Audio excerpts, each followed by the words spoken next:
everyone, I'm Captain Logan. And I'm Dan. And it's time, once again, to recommend things. Hey, Dan! Hey. What do you have to recommend today? I'm going to recommend something pretty cool. This isn't new. I had this for a while. But this is one of my prized possessions. It's basically the coolest nightlight of all time. This is my Darth Vader Force FX lightsaber. This is manufactured by Hasbro. I don't know if they call them Force FX anymore. I know the Kylo Ren one that they put out for the new movie is the Black Series. But the cool thing about the Hasbro ones, as opposed to the Master Replica ones that they used to be made, I've heard people say those are higher quality, but of the ones that I've seen, and I used to have some of the Master Replica ones, I had since sold them a while ago. I had the Mace Windu one and a few other ones. But this one is cool in that the blade is removable. You can take the blade off the hilt. It has a belt fastener that you can put on your belt if you need it for a costume or anything like that. So it doubles as, something that you can wave around. It is cool, and you can also put it on your belt if need be. So I do have batteries in it. The thing ignites. The red blade. It's got good sound effects. That is bright. It has a gyro sensor, so it makes the swinging noises and the combat noises when it hits stuff. So it's pretty cool. That's an exact replica of Vader's lightsaber as it's seen in the original Star Wars movie, A New Hope, and has the sounds directly from the movie, Skywalker Ranch archives and stuff. So it's a really quality product. It's made of primarily plastic and metal, and then the blade, I don't know exactly what it's made out of, but it's some sort of clear plastic. And it's really, really cool. I love it. It's really the one I would want out of all of them because, red's my favorite lightsaber color, and Darth Vader is the best villain in all of cinema, so it's cool stuff. Dan, it's really cool that it comes off. Yeah, it is. I would unscrew it and on the camera, but the thing about it is that there's a little piece you have to put in. I don't have it on me right now, and it would be a pain. I don't want to take it apart. But, that's all right. Yeah, I really like that about it because if I ever had a ambition to make a Darth Vader costume, I wouldn't have to buy one of the really expensive, like $400 just hilt replicas that they make. Jeez, $400 for a hilt? It's crazy. Yeah, it's crazy. I've always wanted a Boba Fett rifle replica too, and those things are crazy expensive. But yeah, the Force FX lightsabers are relatively affordable for collectibles. If you find them at retail in the store, they're around like $150, which isn't bad for a replica like that. Yeah. I don't think so anyway, because it's really high quality. I'm willing to pay that amount, and just having a lightsaber on your wall is the coolest thing in the world. Yeah, I've always kind of wanted one of those, but I don't collect Star Wars real hard, so I've never felt the need to go out and get one. But if I had like one Star Wars thing, it would probably be one of those. Well, when Rey gets her lightsaber in the next movie, maybe you can get that one. That's a really good point you're making. Yeah, because she's got to get her own, right? I hope so. I would imagine she'll have her own lightsaber by the end of the trilogy, if anything, like Luke did. Maybe she'll use Luke/Anakin's lightsaber in the next movie and then make her own later on. I don't know. I hope she gets a double-bladed lightsaber and fights staff combat style like she did in the movie. That would make a lot of sense, and then it would look like foreshadowing, and that would be really cool. Really cool. And it would just, double as a as a character thing, because it's like, well, she trained with that, and so... Yeah, exactly. It would be so cool. We need someone with a character in the Star Wars movies to have a lightsaber that cool. Because Darth Maul is really cool, and the double-blade lightsaber is like half of why he's so cool. Everybody really would kill with that. I love that. Awesome. The double one is half the reason. I didn't even realize what I was doing there. I'm even cleverer than I know I am. There is some really complex math going on there. Dan, today I'm going to recommend a book. This does not look nearly as neat as it is on the outside. It looks like a textbook about Star Trek is what it looks like, but it's not. This is called the Sci-Fi Chronicles, and it's really cool with all the sci-fi stuff that's in this that they chose to put the Enterprise on the front. Being the giant Star Trek fan I am, and with all the influence that Star Trek has had on science fiction over the years, I thought it was really classy that the guy that wrote this decided to do that. But this is by a guy named Guy Haley. He edited this, and this came out in 2014. I'm hoping that there's an updated version of this every couple of years, and I will buy it every time it comes out. This is one of the greatest science fiction reference books I have ever had the pleasure of finding, and I found this at the Half Price bookstore a few days ago, and was, like I said, really lucky that I ran into it, because it doesn't look like much on the outside. What it is a comprehensive timeline of science fiction properties, and it's got everything. This is... So here's... I just went to a random page here. Here's 2001. And what this does is, it's got full color photography. What it does is it gives you a kind of a quick overview of what a property is and kind of the history of it. It goes to books, it goes to movies, it goes to video games, it goes to comic books. It is, like I said, incredibly comprehensive. At first I thought this was going to be just movies, and was really surprised when I look at the timeline at the top, which so at the bottom of these pages, it gives you kind of a chronology, but at the top, what it does is it shows you the pictures of usually all of the entries of a particular property from earliest to most recent, and of every sort of media. So with 2001, it gives you the actually, here's the, so I was showing you the universe page. Here's actually the page with the actual media on it. So each of these gives you a media page, and then it gives you an in-universe page. And so this is like the history of it, and then the next page gives you kind of a quick like in-universe. This is just the premise of the thing, basically. And so this shows you where 2001 started as a story in a pulp magazine, and then goes to the novel, and then goes to the movies, and just everything that you ever had with 2001.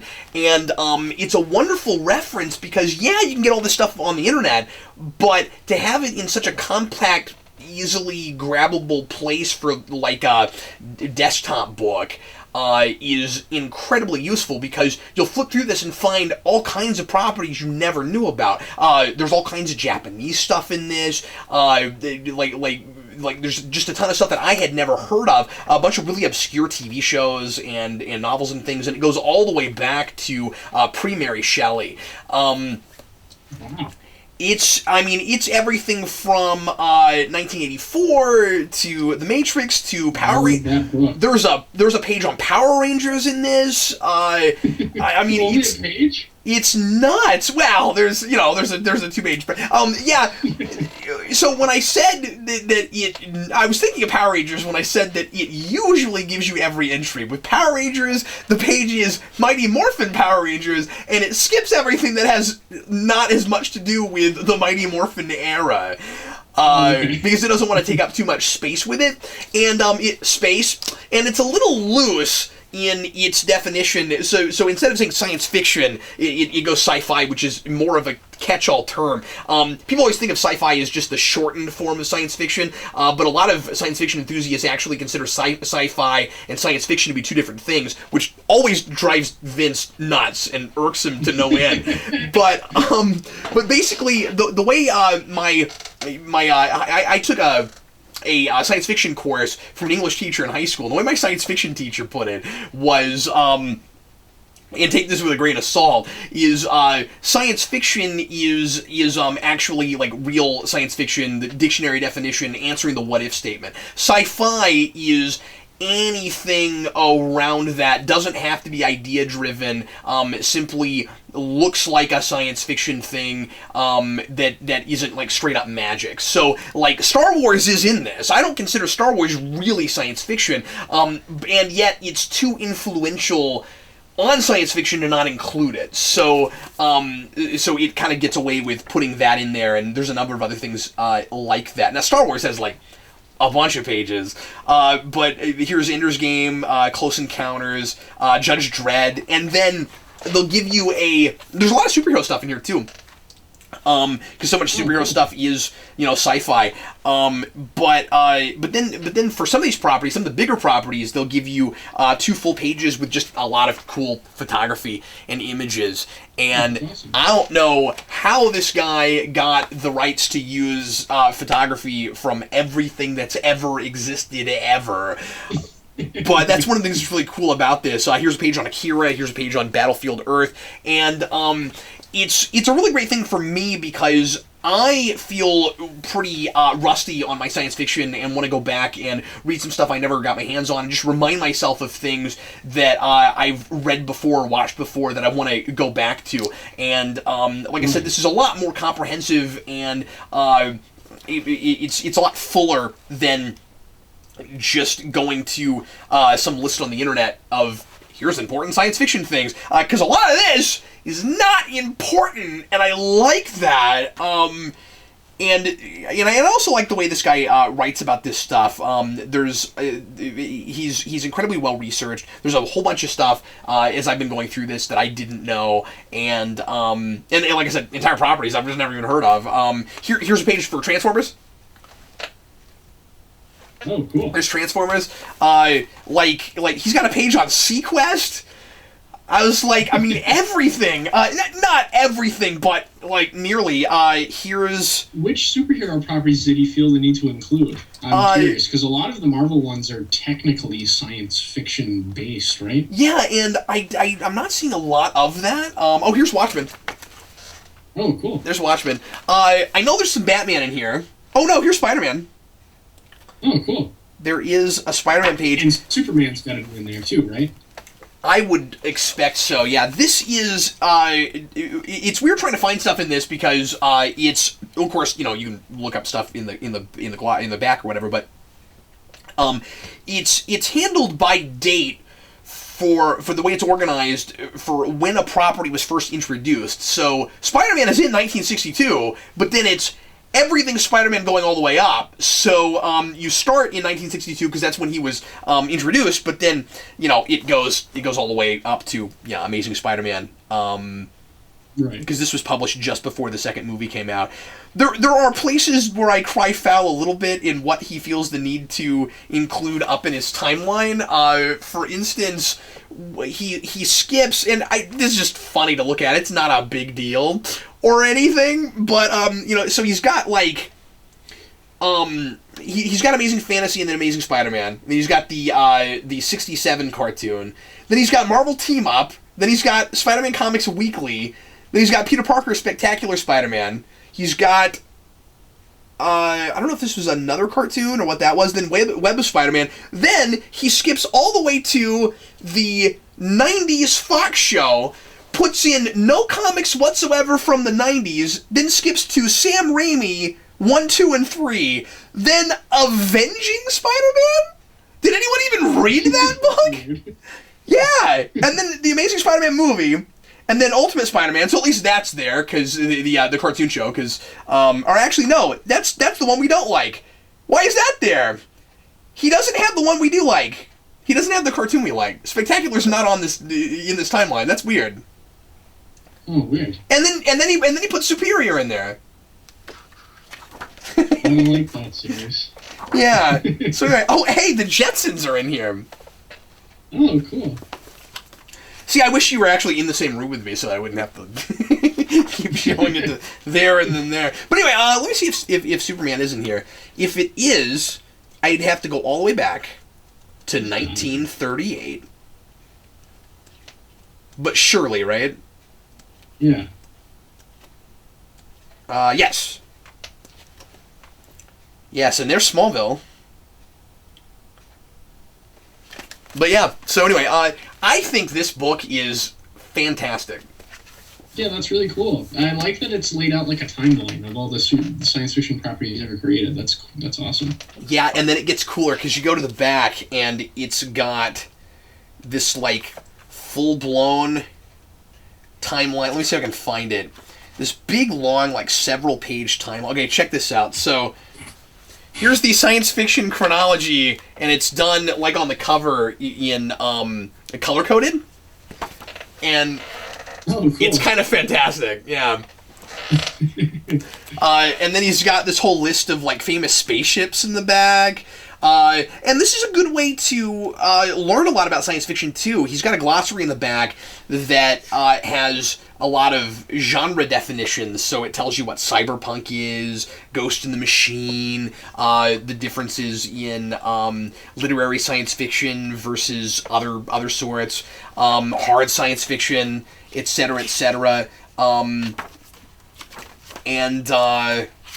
Anyway, I just like I feel like this is. I've only had this a few days. This is going to end up being indispensable for me. I just know it. Yeah, I mean, maybe you could start doing a science fiction reviewing series. Review every science fiction thing that has ever existed. That's not going to happen. But I do. But I do want to use it to, like I said, go back to stuff that I never looked at, and I know I'm going to learn a lot doing that. Really early on when we first started, Dan, I considered a science fiction rewind. And I was actually kind of between superhero rewind and science fiction rewind when I jumped on. I haven't really talked about this before. When I jumped on superhero and decided that was more of a niche that hadn't been really dealt with a lot right then. Wow, how things have changed. And it's and I've gone back now and done some science fiction movies on Rewind United. So that probably won't happen now, but people tend to request them more often than anything else, so I've had a lot of opportunity to do that, and I've still got a lot of things on the list, like I've got to do Blade Runner, but see, now I feel the need to wait on Blade Runner because they're making a sequel now, so I feel the need to wait on that. Like, anything that's never had a sequel, I have a hard time wanting to do right away, because I'm like, there's going to be a sequel. There's going to be a sequel or a reboot to everything, because I just want to wait on everything and do it when the next one comes around. Imagine the bags of money that are going to be delivered to Harrison Ford's doorstep in the next coming years. Star Wars, Blade Runner, and then Indiana Jones again. It's going to be crazy. Considering the bags he's already got, yeah. Like, what do you do with all that money at 3 years old? I know, right? But anyway, everybody, thanks always for watching. Sure appreciate it. Hope you enjoyed the show, and we will see you again next week. We will recommend more stuff for you. I'm Captain Logan. And I'm Dan.